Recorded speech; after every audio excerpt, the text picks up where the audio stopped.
দুর্গাপুরে বেসরকারি মেডিকেল কলেজের ছাত্রীকে গণধর্ষণের অভিযোগ ওঠার পর ঘটনাস্থলে গিয়েছিলেন জাতীয় মহিলা কমিশনের সদস্য অর্চনা মজুমদার। তিনি আজ সন্ধ্যায় ঘটনাস্থলে গিয়ে ঘুরে দেখেন, সেই ছবি রেখেছি আপনাদের সঙ্গে।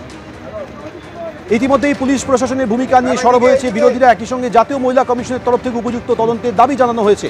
জাতীয় মহিলা কমিশনের সদস্য অর্চনা মজুমদার তিনি ঘটনাস্থলে গিয়ে ঘুরে দেখেছেন। পুলিশ ইতিমধ্যে তদন্ত শুরু করেছে, অভিযুক্তদের খোঁজে তল্লাশি চলছে বলে পুলিশ জানিয়েছে। আর অন্যদিকে জাতীয় মহিলা কমিশনের সদস্য অর্চনা মজুমদার তিনি ঘটনাস্থলে গিয়ে ঘুরে দেখেছেন। পুলিশের কর্তাদের সঙ্গে তিনি তদন্ত নিয়ে কথাও বলেছেন।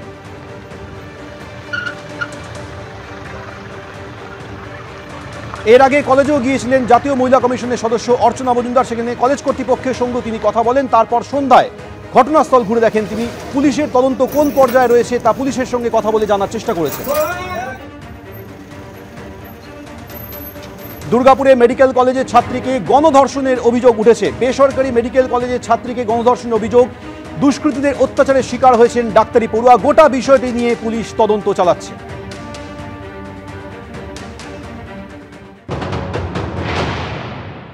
আমার মেয়ে রাত্রি তার বন্ধু ফোন করলো যে রাত্রি 9:30 10টা অবধি ফোন করলো যে তোমার মেয়েকে রেপ করা হয়েছে, আর তোমরা যত জলদি পারো চলে এসো। এ থেকে এলাম 6টা অবধি এখানে পৌঁছে গেলাম। 5:30টার মধ্যে পৌঁছে গেলাম।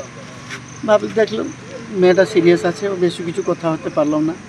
যা দেখলাম এখানে মেয়ে সুরক্ষিত নেই, আর তার বন্ধু একজনকে বাইরে নিয়ে গেছিল নাকি, এটা তো আমি ঠিক মতো শুনতে পারিনি। আর একজন রেপ করেছে, তার মোবাইলও ছড়ে নিয়ে গেছে।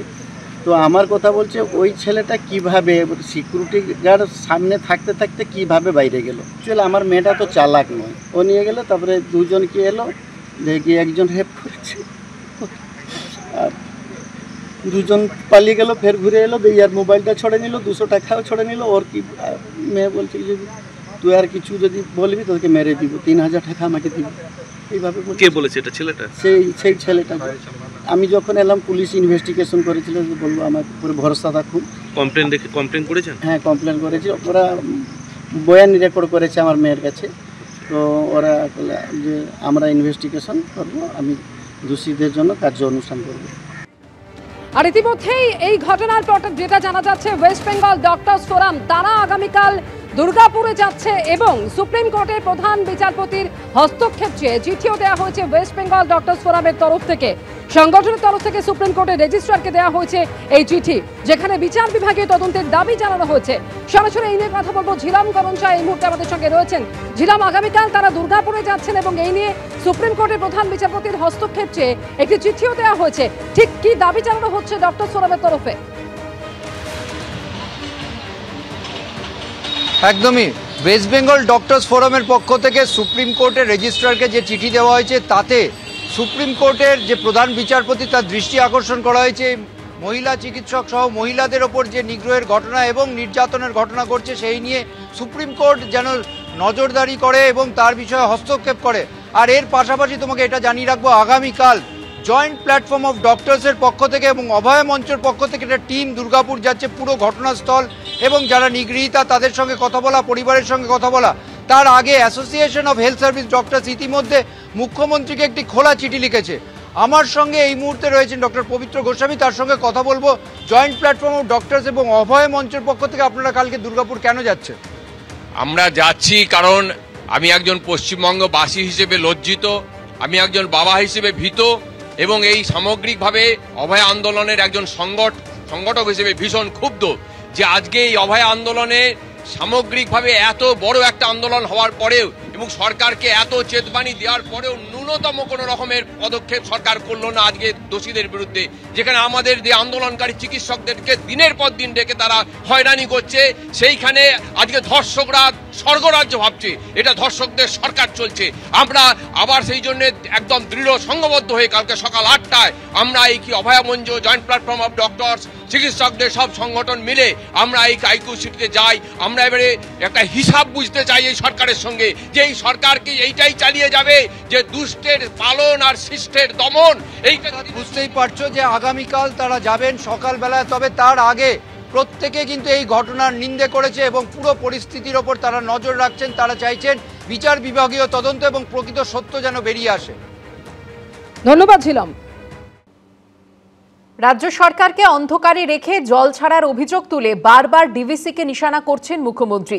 বৃহস্পতিবার পাঞ্চেতের সামনে আইনমন্ত্রী মলয় ঘটকের নেতৃত্বে বিক্ষোভ অবস্থান করে তৃণমূল। পাল্টা বিজেপির বক্তব্য, মানুষের ভোট নিয়ে সরকার করবে তৃণমূল, আর জনগণের প্রতি কোনো দায়বদ্ধতা থাকবে না, এটা হতে পারে না। মাঝে 3 দিনের ব্যবধান। মাইথানের পর এবার ঝাড়খণ্ডে ডিভিসির পাঞ্চেত ড্যামের কাছে বিক্ষোভ দেখালো তৃণমূল।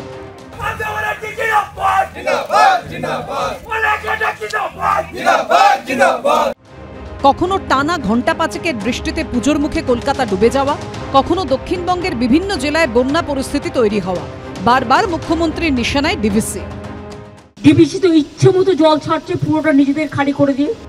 উল্টো দিকে বারবার মুখ্যমন্ত্রীর তোলা অভিযোগ খারিজ করে দিয়েছে ডিভিসি। সূত্রের খবর, বর্তমানে ডিভিসির যে বোর্ড রয়েছে সেখানে পশ্চিমবঙ্গের তরফে রয়েছেন রাজ্যের বিদ্যুৎ সচিব শান্তনু বসু।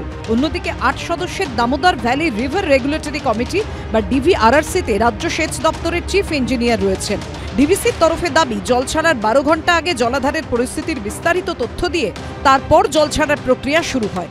कोई भी रिलीज में चेंज होता है, बढ़ना या घटना, वो सारे मैसेज हम लोगों का कॉमन एक ईमेल है जिसमें हम वो उनको कम्युनिकेट करता है। तो हम लोग का एक व्हाट्सएप ग्रुप भी है। उस व्हाट्सएप ग्रुप में वो हम लोग हमारे साथ चैट में डिस्कशन में इन्वॉल्व होते हैं कि आप इतना पानी छोड़ रहे हैं, कब छोड़ रहे हैं, क्यों छोड़ रहे हैं, नहीं छोड़ना चाहिए, छोड़ना चाहिए।